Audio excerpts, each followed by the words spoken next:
Assalamualaikum Bu Haja. Waalaikumsalam warahmatullahi wabarakatuh. Terima kasih Bu Haja atas waktunya. Hari ini saya dapat tugas dari guru penggerak untuk mewawancarai kepala sekolah. Kebetulan Bu Haja adalah kepala sekolah dari sekolah saya sendiri, yaitu SMP Negeri 1 Gayam. Terkait ini Bu Haja, dilema etika yang terjadi di sekolah. Saya minta waktunya sebentar, tidak apa-apa ya Bu Haja ya? Monggo.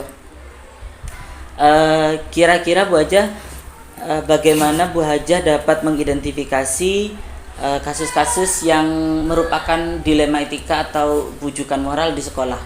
Misalnya, ada tidak kasus-kasus yang merupakan dilema etika di sini?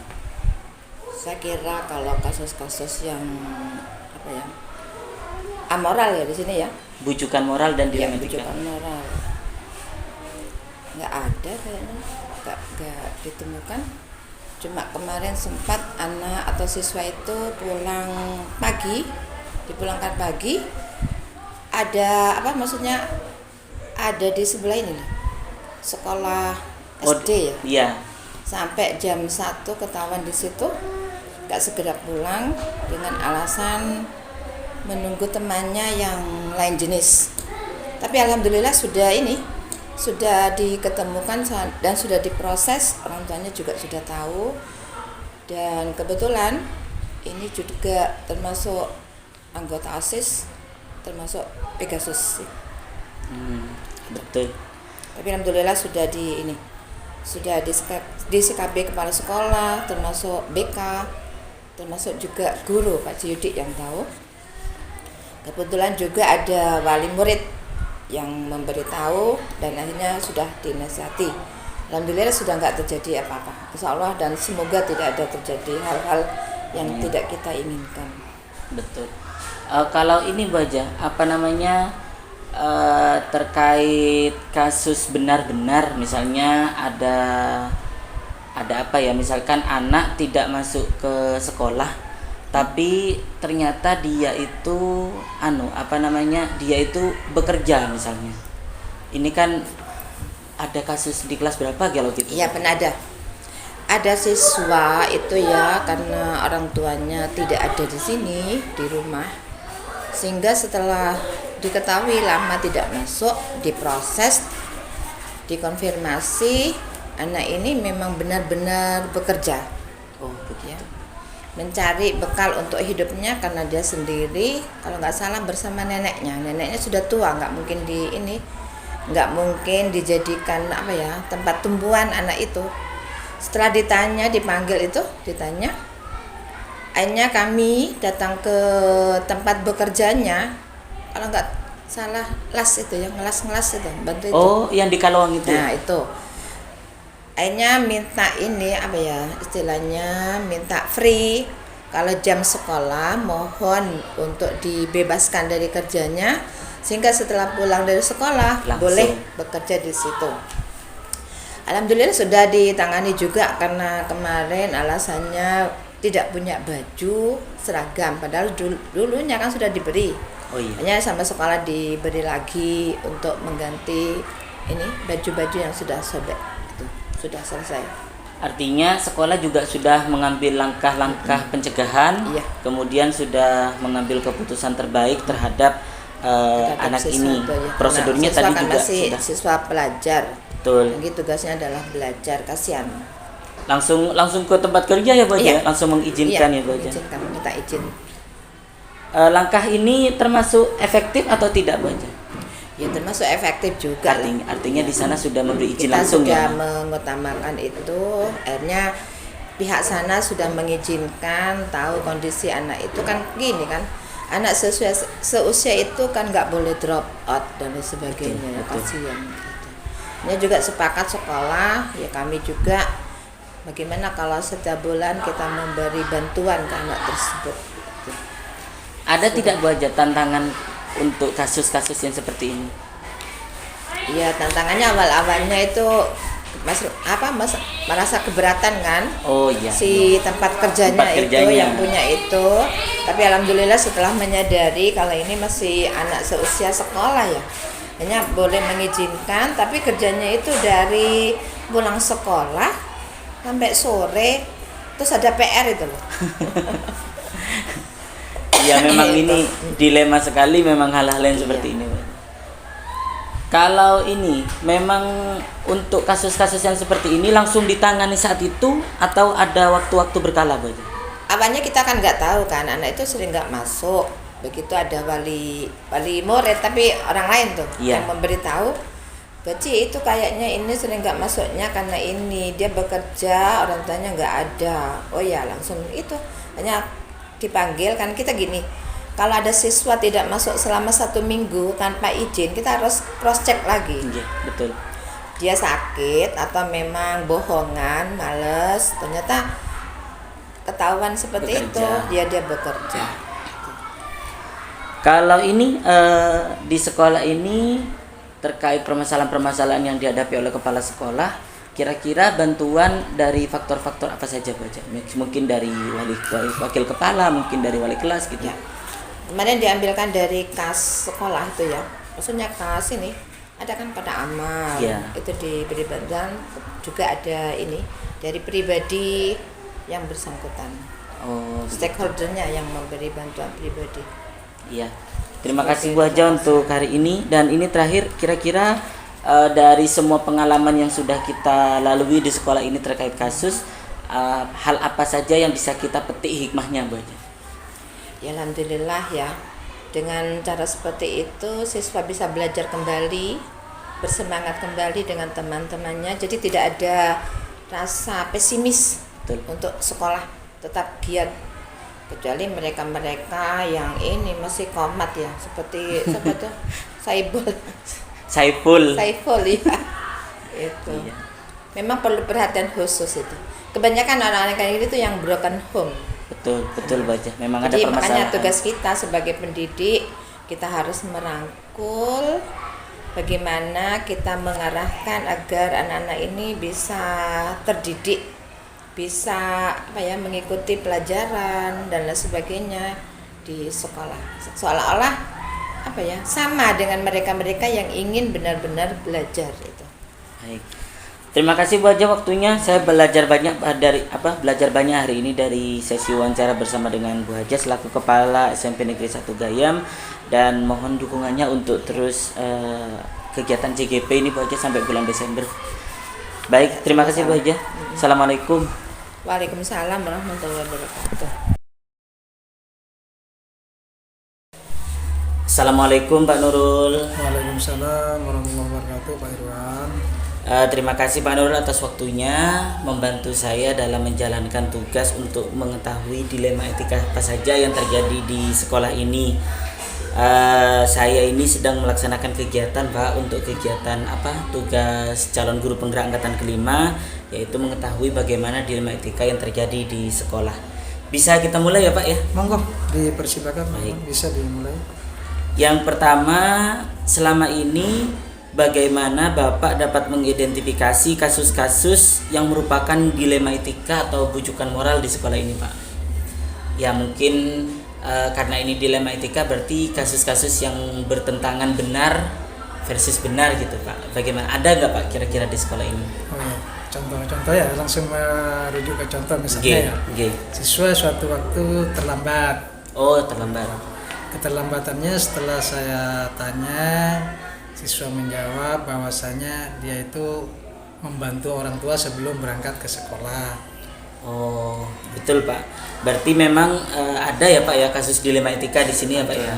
Atau bahkan terlambat bangunnya karena tadi malam membantu menjaga orang tua yang sakit.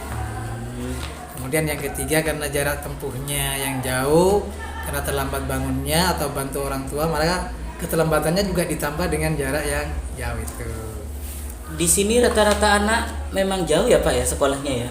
Ya, insya Allah itu 50% dari pedesaan, 50% dari perkotaan dekat sini. Kalau jarak tempuh itu kira-kira berapa lama Pak? Antara 30 menit sampai 20 menit sampai 30 menit. Kalau yang agak jauh itu rumahnya seperti itu. Lumayan jauh juga ya Pak ya? Lumayan. Dan faktor jalan pun kadang-kadang kurang mendukung, sehingga memang harus pelan-pelan dan hati-hati. Apalagi sekarang musim Hujan. hujan. Oke. Kalau ini Pak, bagaimana Bapak menjalankan pengambilan keputusan di sekolah, terutama untuk kasus-kasus di mana ada dua kepentingan yang sama-sama betul dan mengandung, dua-duanya sama-sama mengandung nilai kebajikan. Sama seperti tadi itu, anak masuk sekolah itu penting, tapi berbakti kepada orang tua juga penting. Gimana Pak kira-kira Pak? Yang pertama, biasanya saya menangani siswa seperti itu, saya dudukkan dulu, saya ajak ngomong pada waktu jam di luar jam pelajaran. Contohnya, tadi kamu kenapa kok terlambat? Saya sebelum ke sekolah Pak, saya dimintai untuk mengantar ibu dulu ke tempat kerja, ke kantor, ke sawah atau ke tukunya gitu. Oh gitu. Nah kalau memang kasusnya seperti itu, maka saya memberikan solusi yang pertama dulu. Tidak apa-apa kamu ngantar ibunya, tapi kamu juga ngasih tahu ke ibunya kalau jam 7 saya sudah harus di sekolah, sehingga nanti ibu akan mencari waktu mana yang tepat, minta antar ke putranya atau ke putrinya supaya pekerjaannya ibu juga bisa terlaksana dan kamu juga bisa tidak terlambat datang ke sekolah. Itu biasanya seperti itu. Silahkan kamu bantu orang tua, tapi manage waktunya. Kemudian besoknya saya lihat lagi Pak, apakah masih terlambat atau enggak. Oh gitu. Kalau enggak terlambat berarti alhamdulillah sudah bisa memanage. Kalau terlambat lagi berarti saya sewaktu-waktu harus suan ke orang tuanya. Oh begitu. Berarti memang sudah ada pendekatan secara emosional dulu ya Pak ya, melalui wawancara-wawancara kecil atau pembicaraan kecil dengan putranya gitu ya Pak ya. Oh iya, saya setuju nih Pak dengan langkah yang ini. Saya kira Bapak sudah sangat bagus nih dalam mengambil keputusan. Kemudian langkah atau prosedur apa yang biasa Bapak lakukan? Ini sebenarnya sudah dijawab tadi ya Pak ya. Ada 3 tadi ya langkah-langkahnya ya. Yang pertama tadi membicarakan secara hati ke hati. Yang kedua melihat perubahan. Dan jika belum ada perubahan maka mengkomunikasikan dengan orang tua. Gitu ya Pak ya. Hal apa saja yang efektif Pak mengambil keputusan? Kalau tadi kan membicarakan dengan anak, melihat, atau mungkin ada keputusan lain yang lebih efektif lagi daripada itu? Ya, saya selalu membiasakan anak itu untuk selalu mengadakan pendekatan kepada Yang Maha Kuasa, kepada Allah Subhanahu wa Ta'ala, karena saya pernah memberikan nasihat, sehebat apapun tanpa pertolongan, bimbingan, hidayah dan petunjuk dari Allah Subhanahu wa Ta'ala, maka terkadang kita itu berada di luar rencana. Tapi ketika di situ nanti Allah Subhanahu wa Ta'ala memberikan pertolongannya, maka semuanya akan berjalan dengan indah, dengan baik, tanpa kebenaran satu yang tadi juga benar membantu akan terlaksana, kebenaran juga ketika masuk jam sekolah juga akan terlaksana. Jadi disitulah perlunya kita itu selalu menggantungkan hidup kita kepada Allah Subhanahu wa Ta'ala. Berarti poin spiritualitas atau pendekatan takarrub kepada Allah itu menjadi poin penting ya Pak dalam pengambilan keputusan ini. Mungkin ada enggak Pak tantangan dalam pengambilan keputusan di mana kasus-kasus dilema etika ini terjadi? Ya seperti mungkin kenapa kok sudah dilakukan pendekatan tapi belum berubah, itu tantangan-tantangan seperti itu ada enggak Pak? Nah, kalau misalnya selama ini yang saya tangani alhamdulillah belum ya. Tapi antisipasi saya ke depan, kalau misalnya ada seperti itu berarti saya harus lebih ekstra pendekatan lagi dan bagaimana mencarikan solusinya itu. Sehingga anak itu bisa nyaman untuk bersekolah, kemudian orang tua bisa terbantu juga dengan baktinya anak kepada orang tua. Karena begini Pak, pada endingnya nanti itu ilmu yang saya berikan, anak didik yang diterima, endingnya itu bermanfaat ketika nanti bisa memang membantu orang tuanya Pak. Betul. Ke belakangnya. Tapi kalau sekarang karena masuk sekolah jam 7 ini juga bentuk kedisiplinan dan juga tanggung jawab. Nah, ini nanti implementasinya kalau ilmunya benar nafik, maka dia juga akan bertanggung jawab dan disiplin juga ketika membantu orang tuanya.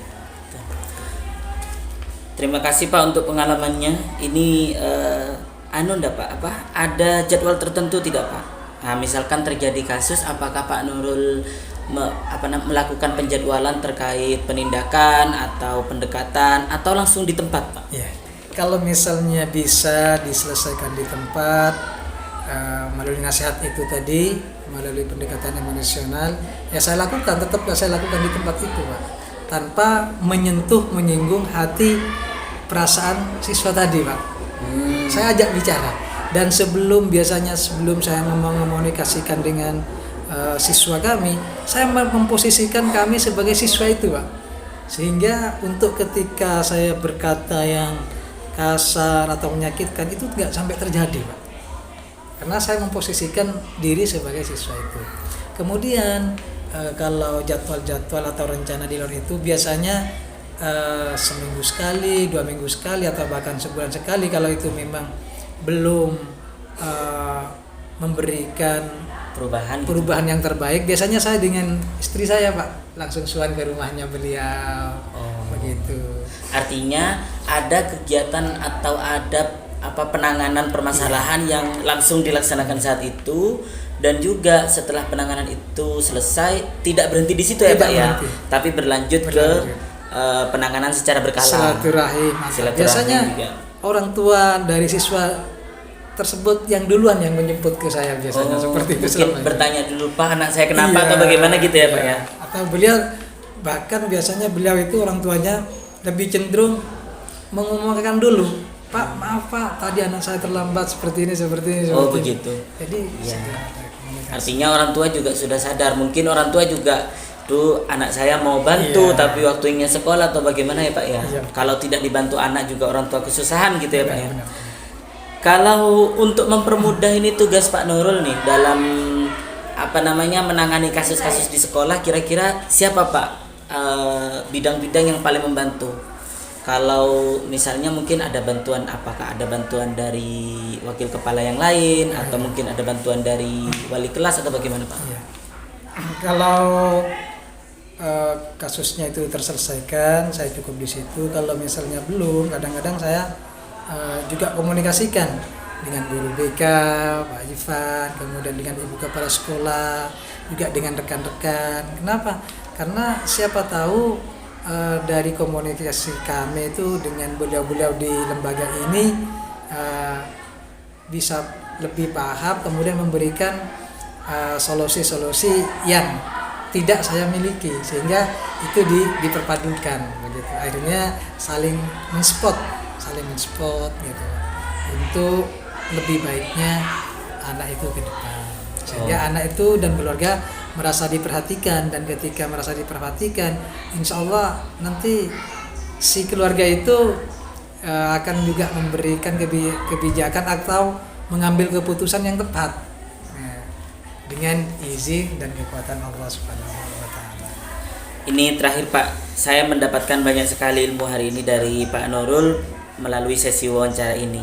Dan terakhir, dari semua hal yang sudah kita bicarakan dari tadi, kira-kira apa nih Pak pembelajaran yang dapat Bapak ambil, juga saya ambil dari kasus-kasus dilema etika yang terjadi di sekolah?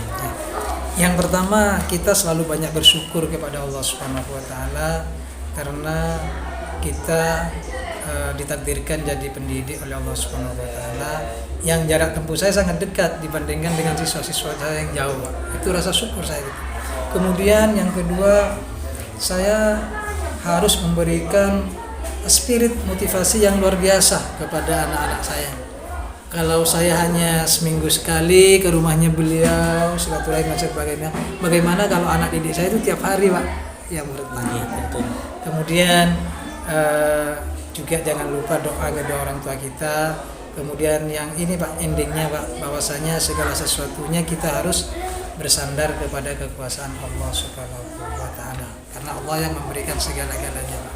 Sehingga ketika kita nanti berhasil, kita akan menjadi orang yang qanaah. Ketika belum, maka kita akan menjadi orang yang penyabar, bersyukur dan bersabar. Dari inti dari kesimpulan dari ini, bersyukur dan bersabar. Terima kasih Pak Nurul untuk waktu wawancara saya kepada Pak Nurul hari ini. Sangat apa ya Pak, mengandung banyak sekali pembelajaran yang saya dapatkan hari ini. Sekali lagi terima kasih Pak. Sama-sama, Saya Pak. mohon undur diri. Sama-sama. Assalamualaikum. Waalaikumsalam warahmatullahi wabarakatuh.